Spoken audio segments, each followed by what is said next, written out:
Well, I want to continue the conversation that we had started just before the break on the coronavirus vaccine. Moderna, again, is asking for emergency use authorization, which means a vaccine could be rolled out before the new year. We're joined now by Dr. Howard Forman. He's a Yale professor of diagnostic radiology and public health. Doctor, so starting with this news, Moderna effectively saying that their vaccine is 94% effective, seeking that authorization. So people can start being vaccinated, at least with Moderna's vaccine, before the new year. When do you think, however, that everyone, at least in the United States, will be able to get vaccinated if they want it in this country? I tend to be on the more optimistic side than a lot of other people, and I think that by early spring, most people will have some degree of access to a vaccine. I'm more concerned about vaccine hesitancy. I'm getting more and more confident that Pfizer, Moderna, and hopefully J&J will all have vaccines available in this country by midwinter. And that they have the capacity to produce sufficient vaccines. Now we're dealing more with the logistics of it and then vaccine hesitancy.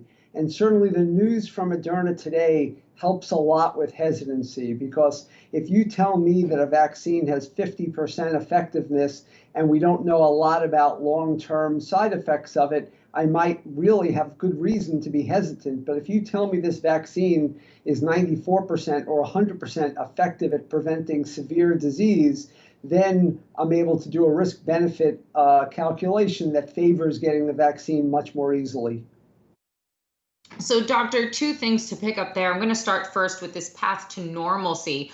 At least myself, and I'm sure others are out there probably thinking that this vaccine could be almost like a light switch moment, that once people get it, life is essentially going to be able to return to normal, or at least they hope. What does this path to normalcy really, truly look like, even with this vaccine available? I think for individuals and individual families, it will be closer to a light switch. Once a unit and family are vaccinated, if we do have confidence that it has 100% protection against severe disease, then that unit can function in a much more normal way and not have to go through a Thanksgiving like we just went through. On the other hand, for society at large, it doesn't get back to normal right away, because we're going to continue to have patients coming into hospitals. We're going to continue to have to worry about our most vulnerable. We're going to continue to have to worry about families where there is incomplete vaccination. So it will not be immediately normal on a population level, but at the individual level, it really has the possibility of changing things very quickly. Throughout this pandemic, the federal government has repeatedly been criticized for their response to the pandemic, or some would even call it almost a non-response, in the sense that testing, restrictions, lockdowns, even mask mandates, they were not mandated on a national level, but rather were left up to the states to handle and to take care of. Now that we have, Pfizer and Moderna with these vaccines that are set to be rolled out, I'm wondering, from your perspective, you do healthcare policy, you're an expert in that field. Is it going to be necessary that the federal government handle that rollout? Or can this be something that is left up to the states on a state-by-state basis on who to give it this vaccine to and when? I'm wondering your thoughts there on this distribution. Look, I think the coordination at the federal government is incredibly important. Trying to figure out what demand is going to look like state by state and allowing states to have to compete with one another would only lead to a wild west where some states might get vaccines, some wouldn't, and so on. We must have coordination at the federal level. We must be able to create a marketplace where if a certain state is underusing their vaccines and another state has more demand than supply, that we're able to move those vaccines around. That's something that really does require federal coordination. The federal government must be integral to messaging and having consistent messaging that then trickles down to all leadership at the state level. That has not been happening so far. That will help tremendously with vaccine hesitancy and with getting people over the hump and concerns that they have about what a vaccine will mean. point. And it's also very important for people to understand what the risks are and what they're not associated with that. All of this requires leadership at both the federal and state level to work together. And the logistics are not a small piece, but I have a lot more faith that between the private sector and the states, that the final mile is being worked on aggressively right now, and that if the federal government can do its coordination piece,